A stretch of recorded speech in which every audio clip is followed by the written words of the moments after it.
good morning, good afternoon, good evening to everyone. I'm glad to be with you once again in our last series to talk about something that only matters when everything goes wrong. And that's disaster recovery, execution, testing, and continuous improvement. Today is about how we move beyond the binders on the shelf and build recovery plans that actually work under pressure. And so I've spent over 2 decades in cybersecurity leading incident response, governance, risk, and compliance programs for Fortune 50 and 500 organizations, where I've worked across pharmaceutical, insurance, and consulting organizations, designing and running DR and business continuity planning programs, along with crisis playbooks, and also within complex environments where downtime isn't just inconvenience, it's also inexpensive and sometimes it's life impacting. I've earned my BS in Information Sciences and Systems from Morgan State University and a Master's Certificate in Information Assurance and Cybersecurity from Villanova University. And along the way, I pursued several certifications that reflect both my leadership and my hands-on recovery work, including leadership and governance, incident and recovery, audit and compliance, cloud and AI governance. And so with that context, let's dive into how we can design disaster recovery processes, test them rigorously, and build a culture of continuous improvement so that we're truly ready for the day we hope that this never comes. So for today's agenda, I've actually broken this up into 7 sections. Section 1 is what I call the foundations and strategy. And within this section, we're going to talk quickly about how we frame disaster recovery as a business capability. We're going to talk about the objectives, the governance, the roles, and alignment to business continuity. Section 2, we'll get into the core disaster recovery lifecycle, where we'll basically walk through the end-to-end DR process, which includes the assessment, the planning, the backup, the failover, the failback, and to return to the system states. Section 3 is the technology architectural for resilience, where we'll talk about the high availability versus the disaster recovery, the multi-zone region design, the replication patterns, and the software as a service cloud dependencies that a lot of organizations don't typically talk about. Section 4, we'll get into the modern threat scenarios. Section 5, we'll get into the testing and validation. Section 6 is the operation maintenance and continuous improvement, where we'll talk about the ongoing plan and updates, the training and awareness, lessons learned, along with the integration. How do we quantify from a financial impact? And then we'll get into the resource planning. Section 7 will wrap up with a brief Q&A. We'll talk about the key takeaways, the real world lessons that we can really take to our jobs and apply the concepts. And then we'll have an open discussion on applying these best practices for the real environment. So section 1, before we talk about the tools, testing, or recovery execution, we need to start with the foundation. In this section, we'll focus on why disaster recovery exists, how it supports business resilience, and how strategy, not technology, drives effective recovery outcomes. Getting this right ensures every decision we make later aligns with business impact, governance, and real world risk. And so we start with the BIA, or the business impact analysis. And this is where disaster recovery becomes a business discussion, not just an IT exercise. The business impact analysis helps us understand what truly matters to the organization and what must be restored first when a disruption occurs. And so the first thing is we need to determine the critical processes, right? We start by identifying the most critical business processes. And these are the ones that are, if unavailable, would immediately impact revenue, patient safety, customer trust, or regulatory compliance. Next, we map dependencies, right? Very few processes stand alone, right? Typically, there's applications, data, infrastructure, vendors, software as a service, platforms are all interconnected. Missing one dependency is how recoveries fail. So from there, we define recovery time objectives and recovery point objectives. These are business tolerances, not technical guesses. And they drive backup design, architectural designs, and recovery investment decisions. And then finally, we prioritize recovery based on operational and financial impact. This ensures that limited resources are focused where they matter most during an actual disaster. And so a well-executed BIA gives leadership clarity and also aligns IT with the business. So now that we know what to recover and what order, the next question is, who runs the show when things break? In a real incident, it's kind of unclear where ownership and the communication kind of intercede, which typically causes more chaos than the outage itself. And so the command structure becomes critical. And so here we move from planning to control. Strong disaster recovery depends on a clear chain of command that speeds decisions and removes ambiguity under pressure. And so the incident commander owns the response end to end, right? This individual coordinates all teams, makes real-time decisions aligned to business priorities. And so then typically there's a communications lead that will be reporting into the incident commander. And this person will drive the internal and external messaging. So employees, customers, and executives and regulators hear one clear story, right? We want to make the overall story extremely clear. Next, we have our IT or operations lead.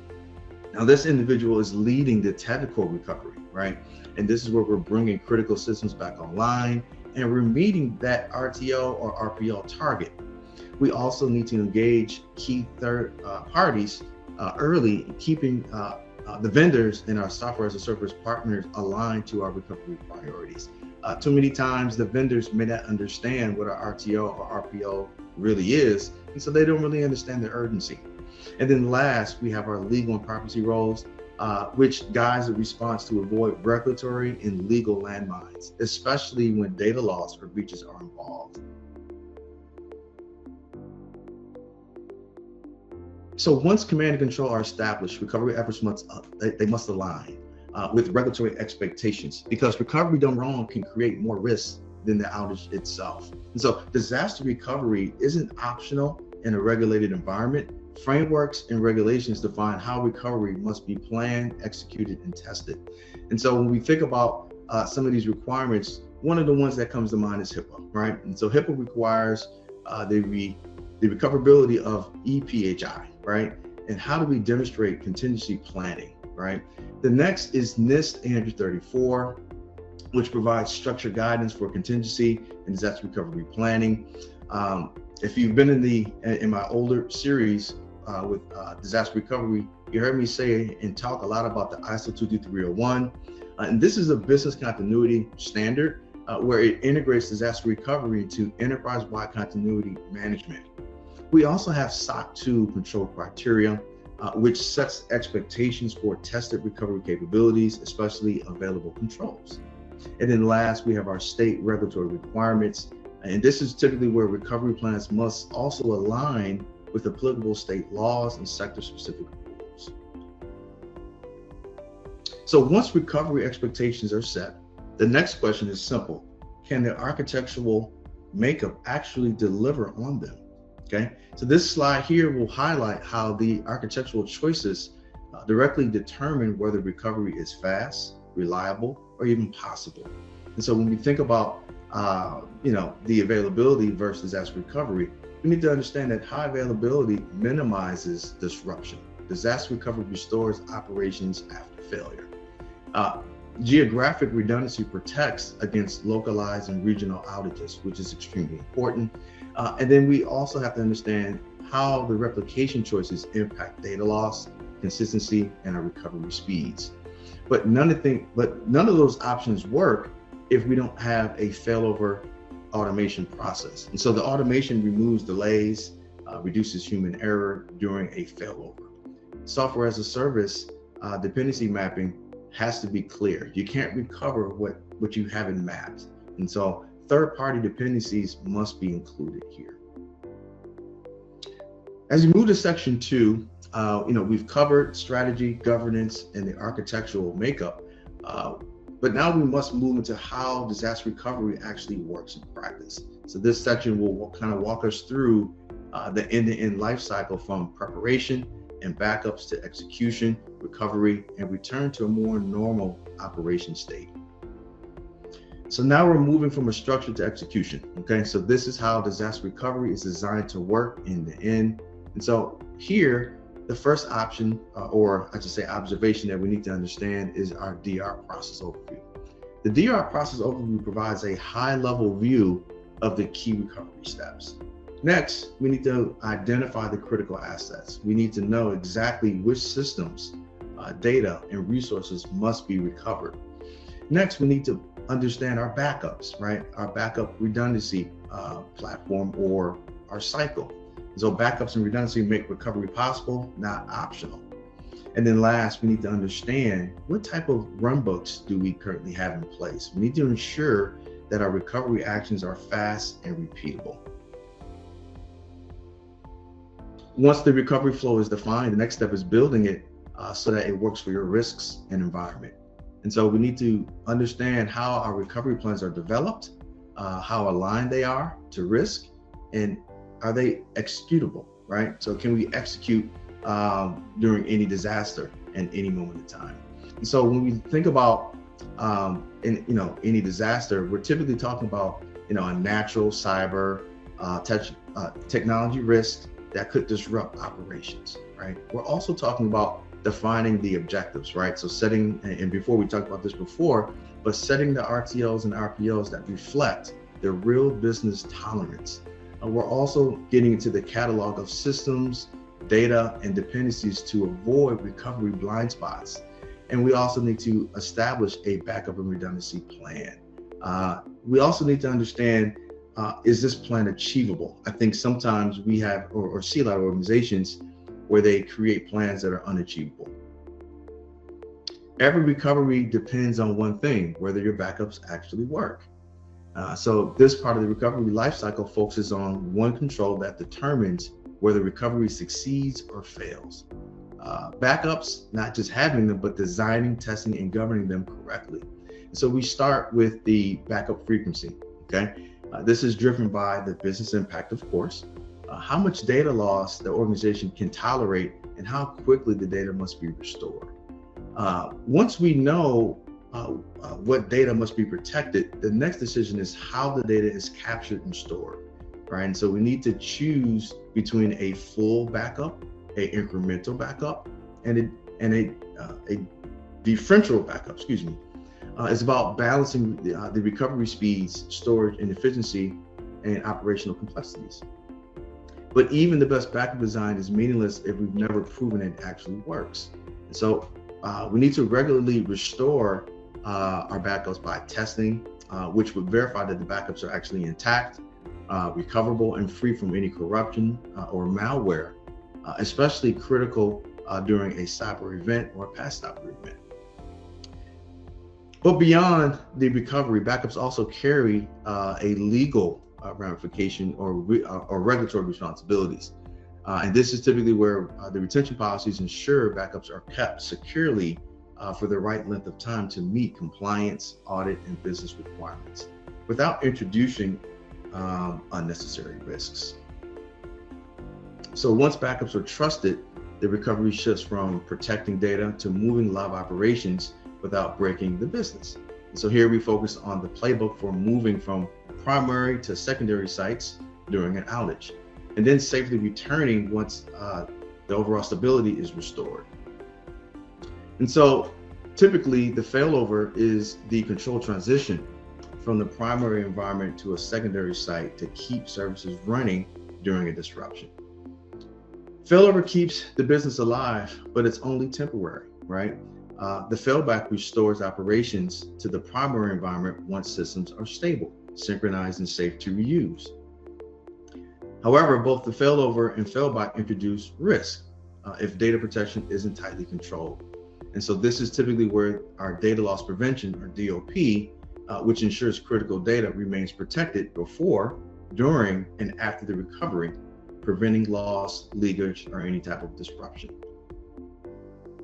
As environments move to the cloud, disaster recovery shifts from static plans to automated, scalable architectures. So cloud platforms enable faster recovery, built-in redundancy, and automation that traditional data centers can't match. Public cloud providers offer native backup, replication, and recovery services that reduce recovery time and operational complexity. Availability within a single region isn't enough for true resilience. Multi-region architectures protect against regional outages by distributing workloads and data across geographic locations.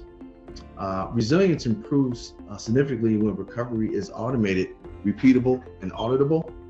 However, the infrastructure as a code allows entire environments to be rebuilt quickly and consistently using code, minimizing human error during a recovery.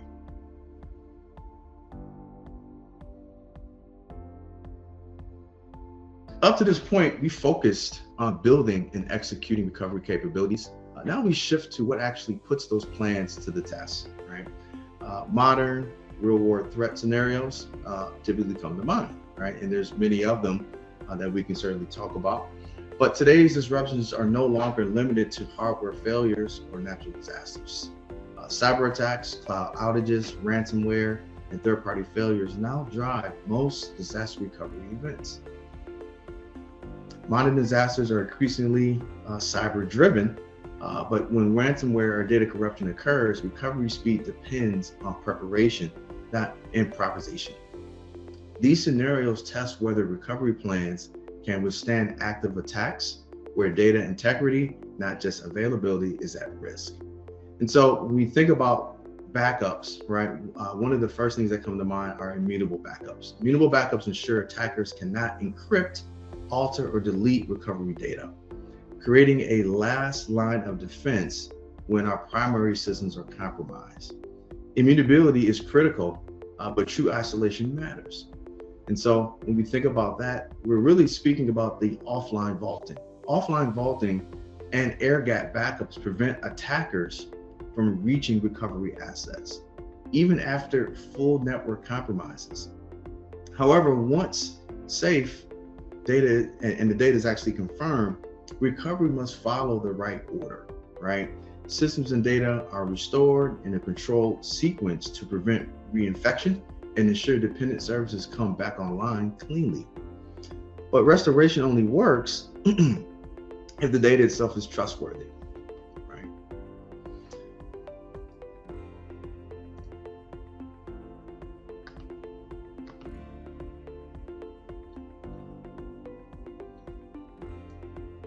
So backups are scanned, validated, and confirmed, malware-free, and from being reintroduced, protecting the organization from a second impact. So overall, the biggest takeaway here is understanding the immutable backups, right? Understand how they operate, understand how the air gap process works from a backup perspective. So as recovery gets systems back online, another priority runs in parallel, and that's understanding what happened and preserving the evidence. Effective recovery doesn't eliminate the need for investigation. Forensics must be embedded into a DR execution without slowing the restoration process. And so when we think about how digital forensics comes into the fold, investigation activities capture what occurred, when it happened, and how systems were actually impacted, supporting the root cause analysis, legal action, and future prevention. However, investigation only holds up if evidence remains intact. Evidence is collected, preserved, and forensically sound in a sound manner to maintain the integrity for regulatory, legal, and insurance requirements. But overall, if we don't have everything preserved properly, it's not admissible in court, right? And it's not going to hold up to the scrutiny that any investigator will want to see when analyzed. Not all disasters originate inside our environment. Some stem from forces entirely outside of our control. Geopolitical events test resilience at a national and global scale, often impacting infrastructure before organizations have time to react. And so disruptions to supply chains, transportation routes, and critical infrastructure can cascade quickly and disrupt technology operations. When infrastructure is strained, connectivity is often the first failure, right? The loss of telecommunications impacts remote access, cloud connectivity, and coordination, forcing organizations to rely on the contingency or communications plans. And when connectivity fails, power is often not far behind. Large-scale outages directly impact data centers, cloud access, and on-prem operations, making redundancy generators and geographic diversity essential. A plan isn't, proven when it's written. It's proven when it's exercised under pressure. So section 5 is basically understanding how do we test and validate. Okay, so this section will focus on organizations and how they confirm that the disaster recovery plans actually work, technically, operationally, and organizationally, before a real crisis forces the issue. Designing a recovery plan is only the first step. Testing where confidence is earned. An effective DR testing blends a tabletop exercise, simulations, and a full-scale test to expose the gaps before a real outage actually does. And so once testing begins, the focus shifts from theory to execution. However, the recovery procedures must clearly define actions, ownership, and the communication path so teams don't improvise under pressure. Clearly, the procedures only matter if they meet the business recovery expectations. Testing validates whether systems recover within the approved recovery time and data loss thresholds. Meeting recovery targets requires systems to move cleanly and predictably between environments. Failover and failback systems confirm that the systems can transition to a secondary site and safely return without disrupting operations or data integrity. Once recovery can be tested reliably, the next evolution is removing human latency from validation altogether. The AI-driven testing continuously evaluates disaster recovery controls, simulates failure scenarios, and flags weaknesses before real-world events expose them. And so detection alone isn't enough. Recovery must be automatically proven in the end. Automated validation confirms failover and failback execute correctly, dependencies are restored in order, and recovery objectives are consistently met. Every test generates intelligence, even if organizations know how to use it. And so insights from automated testing feed back into the architectural makeup, it feeds into the runbooks, and certainly our controls, strengthening disaster recovery with every cycle. Once testing and validation are in place, resilience must be measured, not assumed. And so maturity scoring benchmarks disaster recovery capabilities against defined levels, revealing strengths, gaps, and priorities for improvement. Maturity only improves when success is clearly defined. Clear success criteria ensure DR tests validate what matters the most. Systems, data, and dependencies in decision-making are not just tasks, but they're completion-oriented. In other words, we're ensuring that the tests are successful. Time to recovery metrics track how quickly critical systems and data are restored, validating the RTO and RPO commitments under real conditions. Metrics become meaningful only when they drive change.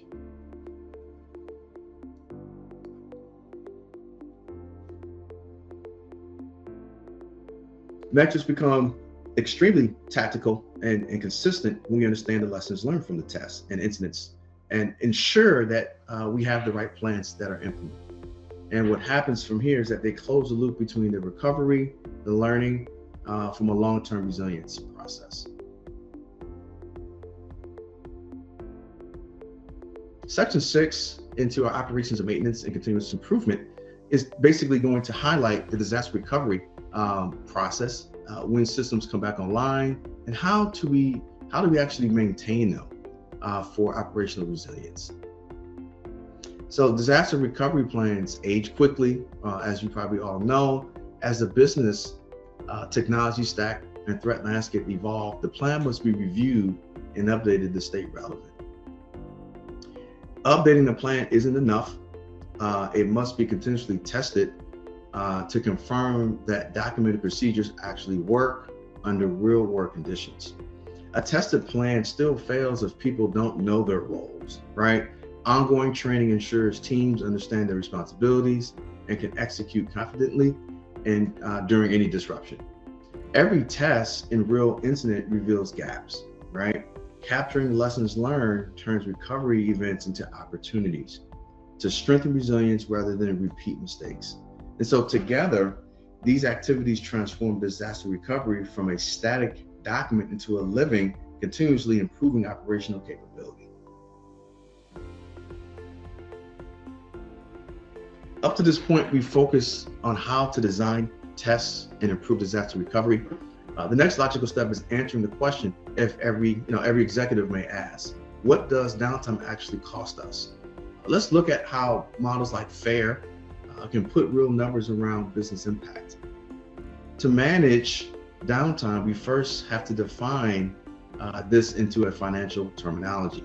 Typically, it's going to be the lost revenue, operational slowdown, customer impact, and regulatory exposure.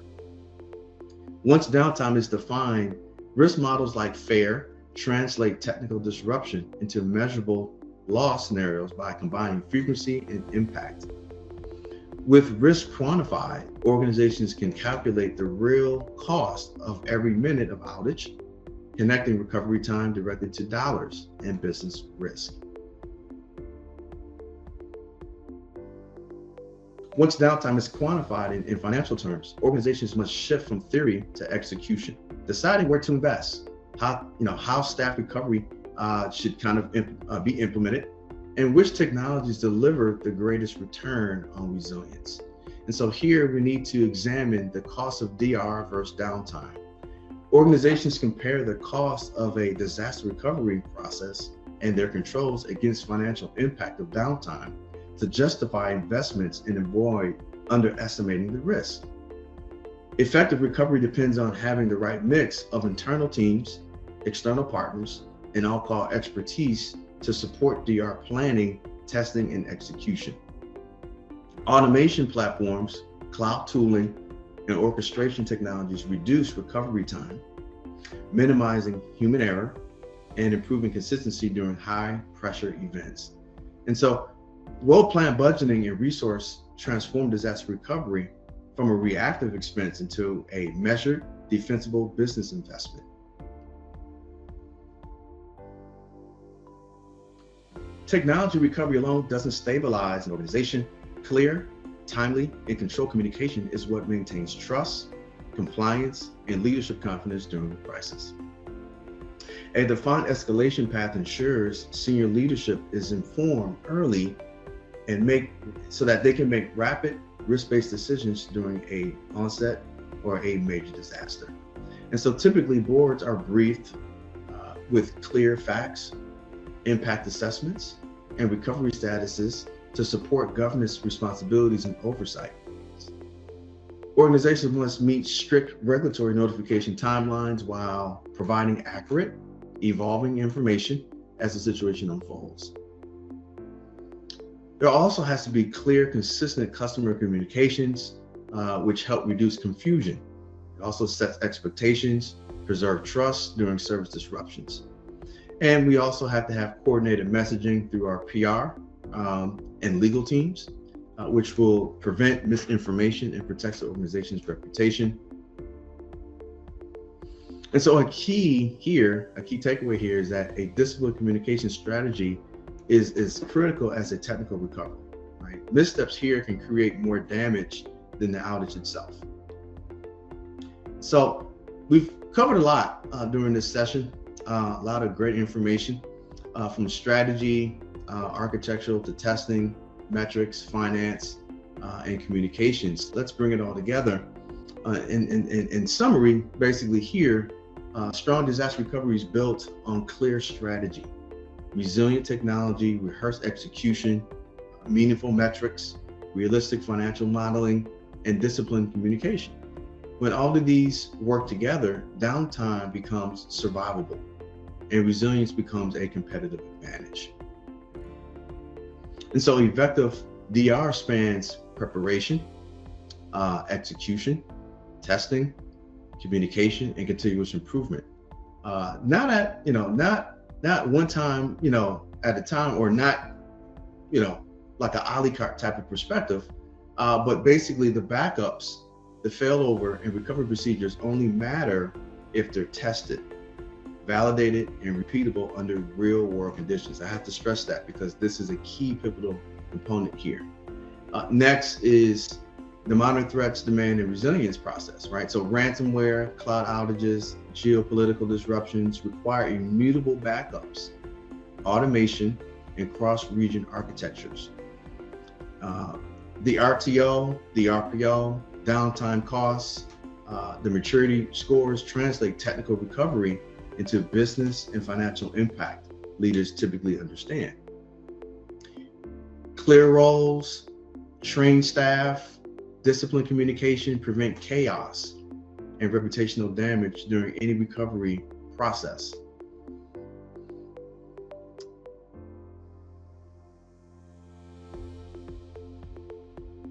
And lessons learned, obviously, AI-driven testing and operational tuning ensure that the DR program evolves with the business and also with the threat landscape.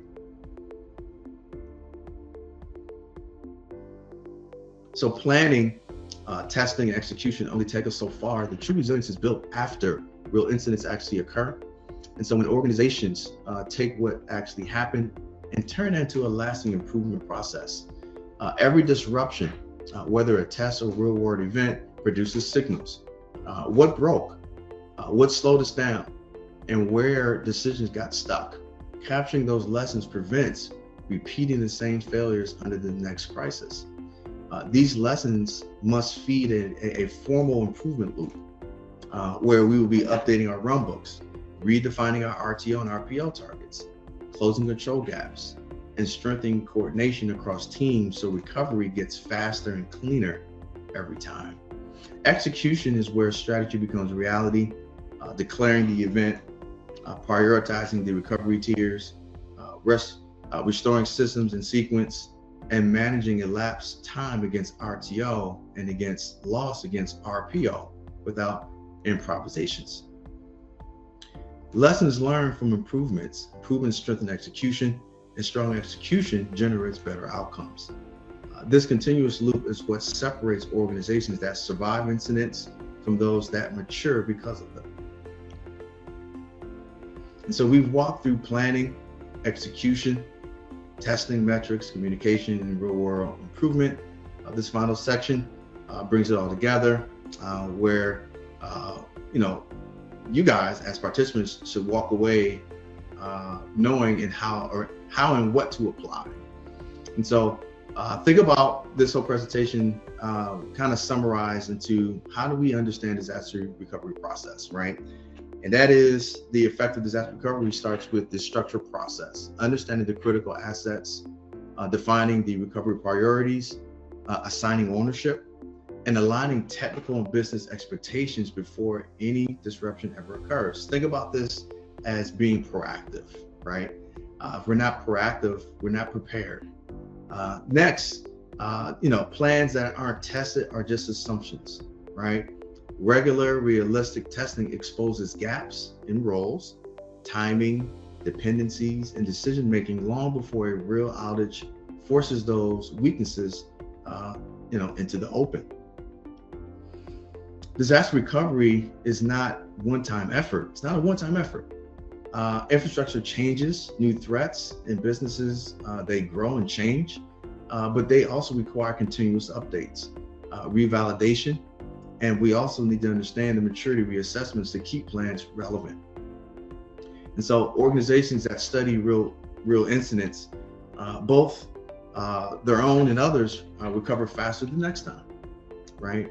Translating experience into process improvements is what turns recovery from reactive survival into a sustained resilience process. And so when process testing, maintenance, and lessons learned operate as a single life cycle, disaster recovery shifts from compliance activity to strategic advantages.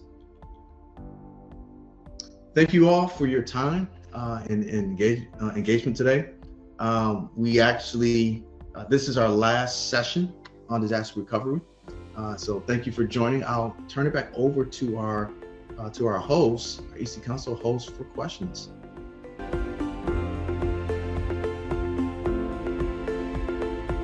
So other than the RT and RPO, some of the other critical functions is roles and responsibilities and alignment with different departments. One of the things over the years that I've seen is we don't have the right representation for our business continuity teams, right? So think about, when we talk about critical functions, we're really talking about each department coming together and collaborating on the priorities to mitigate the risk or contain the risk, or contain the outage. So I think one is roles and responsibilities and getting proper alignment with each department. Those are probably the top two, because we don't have the right staff involved for the outage. We'll sit on calls for 3 or 4 hours and nobody has the answers, right? Because we don't have the right alignment. We don't have the right folks involved. Testing. Also getting your senior executives to provide what is acceptable to the organization. When we think about RTOs and RPOs, somebody has to create a standard, right? Typically that will come from board level, steering committee or higher, as to what they believe is acceptable. Once we have identified what is acceptable, right? How long can we be down? What's our priorities? Then we would move to a testing environment, right? To actually confirm, is this realistic or not? If we have a very complex environment, we have legacy environment, it's probably not going to be realistic, right? So that's the easiest way, is really getting the approval, getting the buy-in from leadership, and then kind of working your way back down to testing if that actually is true, right? And it's defensible. There is a prolonged, during testing, if this is a prolonged process, then there's a gap, right? That there's something that's just not right. Now, when you think about testing, we first have to ask ourselves, what are we testing, right? Are we testing at the server level? Are we in the cloud, some type of AWS instance? What is it that we're testing? And do we understand what is this adjusted outcome of that test? And again, it's going to really come back to the roles and responsibilities, understanding, do we have a data custodian to kind of execute, or do we have a leader, perhaps a disaster recovery leader, to kind of drive expectations, right? So I think it's a little ambiguous. There's a lot of ambiguity as far as that question, but as far as, kind of the expectation, it would have to come from a leader prioritizing what is our expectation to test. And if it's taking too long, then there seems to be a misalignment or a gap somewhere. If I'm wanting to test, like our hot site, right? Or I'm looking for some type of reciprocal agreement with another vendor, and I'm testing to see that coordination. It should be very clear what we're testing. So if there is a long, drawn out process or period, then there's just something not right. I think that perhaps there's an execution blunder, or perhaps we don't have a clear imperative as far as what we're testing. There's a lot of ways to get into disaster recovery. Typically, it's kind of like an arm of cybersecurity, right? So you think about the arms of cyber, you have your system admins, you have your incident responders, you have your incident commanders, we have different roles and responsibilities under cyber. Disaster recovery is kind of split between business and technical, right? One of the things that I would highly recommend is looking at EC Council's EDRP certification, where you cover all of the main technical concepts and the business concepts. So you actually get it's almost like extra credit, where you're understanding the business side, right? The business cares about RTO, RPO. On the technical side, we're looking at how do we recover that server, right? There's issues with perhaps a process, right? With a control, that's more technical. And so the EDRP actually gives you both, right? And so the easiest way, I would say, is, and I always mentor to folks, is to probably go the EDRP route, where you get that exposure on both sides. Because if you're too technical, you won't be able to speak to the business. If you're too business oriented, you won't be able to speak to the technical guys, right? So you want to have a plethora of skills on both sides. When we think about DNS, there's a lot of ways that we can approach DNS. Typically, in your typical tabletop, like if we went through a technical structural walkthrough, where we would be exploring some type of DNS failure, DNS poisoning type of scenario, you would actually explore where that gap is. I've actually gone through a few of those. But I would say the easiest way is going through a structured walkthrough simulation. And this is kind of like a hyper tabletop type of scenario where it's more simulation than business, where you're getting into the gap of what your technical teams should traditionally be doing for a DNS poisoning type of campaign, right? So, but again, there's many other ways to kind of explore that. And again, it also depends on what type of environment are we in. Are we in a production environment? Are we in a testing environment? Do we want to look at various IPs? Like there's certain IP injection techniques that we can use. I mean, there's a lot of resolving DNS controls or scenarios that we can kind of formulate to understand, is there a gap, right? And how does that impact our disaster recovery side of things, right? So it's a multifaceted question, great question, but there's a lot of ways that we would approach that depending on kind of the expectations and how we prioritize the outcomes.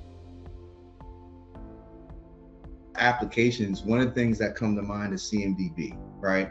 The CMDB is typically where you house all of your applications, business owners, and all that good stuff. Start there. Part two is looking at your BIA, right? Business impact analysis. Within the BIA and the CMDB, you should be able to kind of evolve. What's our tolerable times, right? What's our MTD, maximum tolerable downtime, and there's many other DR metrics that we could kind of pull out of that just going through a BIA. Once we have that prioritized, the RTOs and RPOs should be crystal clear, right? Also developing a risk register, right? A lot of organizations, they don't typically have a granular risk register. It's kind of anecdotal type of risk registers where they think or believe, and we never get, a true perspective. So CMDB, BIAs, to create better visibility into your RTO and RPOs, right? From there, we can understand like our mean time to response, right? We can see our mean time to repair, some other metrics in there. Should controls fail, they become easier to understand, right? Easier to present to a board and say, well, we don't really have a budget for these controls. Well, by the way, we don't even know the risk tolerance. So we don't understand the risk tolerance. We haven't done a BIA. There's really no way that we can provide a true RTO and RPO. And I think this is where a lot of organizations kind of drop the ball, is because they don't have a clear perspective. Everything that they have is based on assumption, right? Or emotion, right? We feel that this is high or why, right? And part three, I'm sorry, hopefully I'm not rambling, but this is typically where good cyber insurance practices come into play, right? Your cyber insurance provider, they typically will ask some of these questions, right? Well, what is your RTO? What is your RPO? If we don't have that understood, again, we're making anecdotal details, right, to that provider. And then what typically happens is that they'll give you a out of the box type of perspective, right? You guys don't have this identified. We're going to give you A, B, and C, right? Which is typically not the best strategy. So those will be the three areas that I would kind of pivot on to really make this more robust and give a better perspective, especially when we talk about a quantitative and qualitative approach. So one of the easiest ways to prioritize your DR list is prioritizing from A to Z. So in other words, and you may need to get assistance from your leadership, right? So the executive leadership should kind of prioritize for you, right? So the business, from a business perspective, we're looking at these controls, we're looking at these applications, we're looking at that domain, whatever it may be, they should kind of help, or either we have to articulate or try to translate in conversations at the board level, right? From there, we should be able to create a pretty robust risk register. And there's 1,001 ways to create your risk register. But if we don't get that dialogue or have that dialogue with our senior leadership, there's really no way that we can prioritize. I mean, from a technical perspective, we're going to look at servers, we're going to look at automation, we're going to look at AI tools and things that will really help cultivate the organization. But leadership, they may not see that, right? They may think about 2 apps that are very important because the revenue stream is high. And so we're going to focus on those apps, even though they present risk, we're going to focus on those apps, right? And so we may have to prioritize those apps first, right? Because that's kind of the expectation from leadership. So that's really the only true way, unless leadership has given you full autonomy to do your own risk register to what you believe, right? Which again, now it's kind of setting you up for failure, right? So we have to have good communication with our board, steering committees, leadership, to understand what is their expectation so that we can create the appropriate risk register. First of all, not all DR plans are created equal, right? So I don't want to build a false narrative. Every DR plan is not created the same. Some are 2 or 3 pages, some are 60 pages. Some are 60 pages, but don't really tell me exactly who's doing what is our failover process, or any other type of granular detail.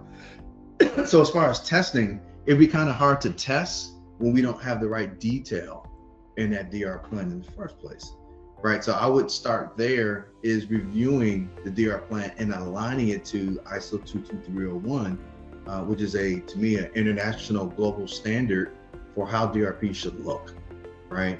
A lot of good modules in there. And then when we talk about testing, there was an earlier question where I talked about, do we have the right people in place? Do we have the right people, on the DRP plan to execute the test, right? So it's a multifaceted question. It's kind of hard to answer, just because we need to first understand that the DRP is actually built properly. We have the right people in place, and then we understand what tests that we want to test. Structural walkthrough, tabletop, DR tests. We can go incident-specific tests, like a ransomware test, or we can just look at a control test, right? Maybe we were bringing down a server, we're bringing down a demand controller, we're bringing down our emailing systems, or whatever it may be that would cause impact to the business. So there's a lot of ways that we would look at this, but those are just some observations that I would consider first, prior to even really diving into a true DRP test.